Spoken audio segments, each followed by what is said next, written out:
Hi everyone, welcome back to my channel. आज हम जिस फाइलम के बारे में बात करने वाले हैं वो है phylum Annelida. So without any delay let's start it. Phylum Annelida. तो ये जो वर्ड एनालिडा है वो आया कहाँ से है, हम उसके बारे में पहले देखते हैं।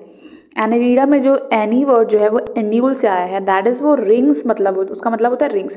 तो जब हम इनकी बॉडी को देखते हैं तो हमें बहुत सारे रिंग्स टाइप स्ट्रक्चर्स देखने को मिलते हैं, इसीलिए हम उनको एनालिडा कहते हैं। एनालिडा में एन्यूल्स हैं, वो रिंग्स होते हैं, ठीक है। अब इनके कुछ जनरल कैरेक्टरिस्टिक्स देखते हैं कि वो क्या करते हैं, कहाँ रहते हैं, मेटामेरिज्म होता है या नहीं, एक्सेट्रा, ये सारी चीज़ें। तो सबसे पहला जो जनरल कैरेक्टरिस्टिक है वो है हैबिटेट। हैबिटेट मतलब वो कहाँ रहते हैं, वो एक्वाटिक हो सकते हैं या वो टेरेस्ट्रियल भी हो सकते हैं, दैट इज़ वो पानी में भी रह सकते हैं, वो ज़मीन पे भी रह सकते हैं। फ्री लिविंग हो सकते हैं या पैरासिटिक हो सकते हैं। फ्री लिविंग का मतलब ये होता है कि वो बिना किसी ऑर्गेनिज्म के ऊपर डिपेंड हुए इंडिपेंडेंटली एग्जिस्ट कर सकते हैं। पैरासिटिक का मतलब ये होता है कि उनको किसी दूसरे ऑर्गेनिज्म की हेल्प लेनी पड़ती है और उनके ऊपर वो रहते हैं, उनसे फूड लेते हैं, उनसे सारी चीज़ें लेते हैं, इसीलिए उनको पैरासिटिक फॉर्म कहते हैं। वो फ्री लिविंग हो सकते हैं, पैरासिटिक हो सकते हैं, टेरेस्ट्रियल हो सकते हैं, एक्वाटिक हो सकते हैं। Next, moving to the level of organization, मतलब इनके अंदर सेल है, टिश्यू है, ऑर्गन है, ऑर्गन सिस्टम है। तो इनके अंदर proper organ system level of organization देखने को मिलती है, दैट इज यहाँ पे बहुत एडवांस हो चुके हैं ये फाइलम एज कम्पेयर टू जो नीचे के फाइलम्स हैं उनसे। तो यहाँ पे ऑर्गन सिस्टम ऑफ ऑर्गेनाइजेशन देखने को मिलती है। नाउ है third, body plan. Body plan मतलब किस तरीके से इनका बॉडी जो है वो है। तो उसमें ये है कि tube with in tube body plan. Tube with in tube body plan का मतलब ये होता है कि इनकी जो डाइजेस्टिव ट्रैक्ट है उसमें दो ओपनिंग्स है, एक माउथ एंड एक एनस, एक फूड को अंदर लेने की और एक एक्सक्रीटरी वेस्ट को बाहर निकालने के लिए, इसलिए उनको कहा जाता है tube with in tube body plan, like this. ये एक ट्यूब है तो इसीलिए इसको tube with in tube body plan कहते हैं। अब सिमेट्री देख लेते हैं कि इनकी बॉडी डिविजिबल है किसी पार्ट्स में या नहीं है। तो इसमें जो सिमेट्री दी है वो बायलेटरल सिमेट्रिकल दी हुई है।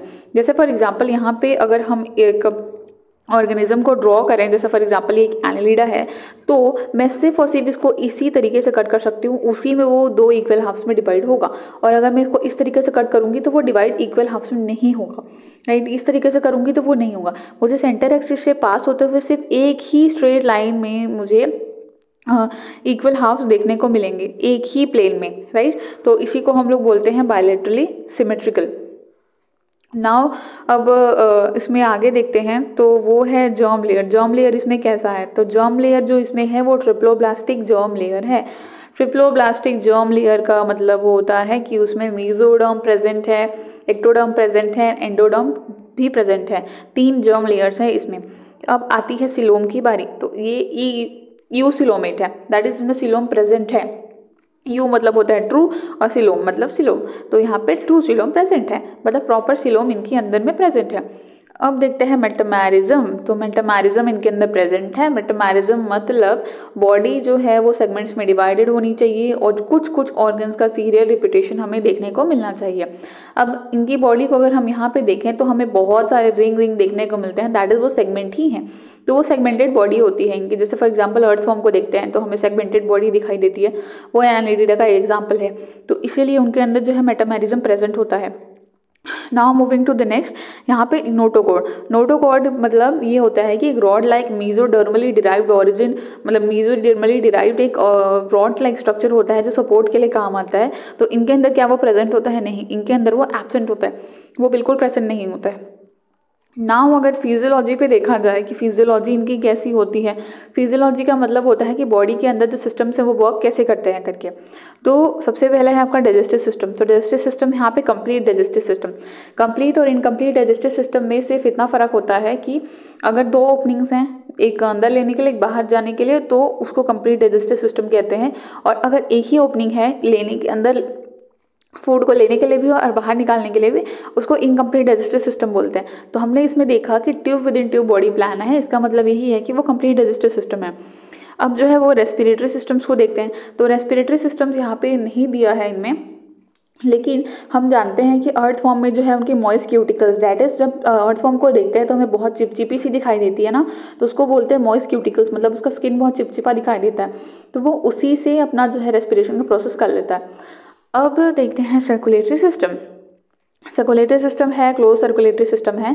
क्लोज सर्कुलेटरी सिस्टम का मतलब ये होता है कि proper artery, veins and capillaries इसमें डेवलप्ड है और एक एक सेल तक बहुत अच्छे से चीज़ें पहुँचाई जा रही है, बहुत अच्छे ब्लड वेसल्स के थ्रू। ठीक है, अब एक्सक्रीटरी सिस्टम्स में देखते हैं तो यहाँ पे हमें नेफ्रिडिया देखने को मिलती है। नेफ्रिडिया जो है वो एक्सक्रीशन में भी हेल्प करता है, प्लस ऑस्मो रेगुलेशन में भी हेल्प करता है। बॉडी आयनिक बैलेंस को बैलेंस करने का भी काम यही करता है नेफ्रिडिया। ठीक है, नाउ अब मूव करते हैं लोकोमोशन पे। वो मूव कैसे करते हैं, क्या करते हैं मूव करने के लिए, तो उनके अंदर होते हैं सर्कुलर एंड लॉन्गिट्यूडनल मसल, मतलब कुछ सर्कुलर मसल्स भी होते हैं, कुछ लॉन्गिट्यूडनल मसल्स भी होते हैं जो उनको लोकोमोशन में हेल्प करता है।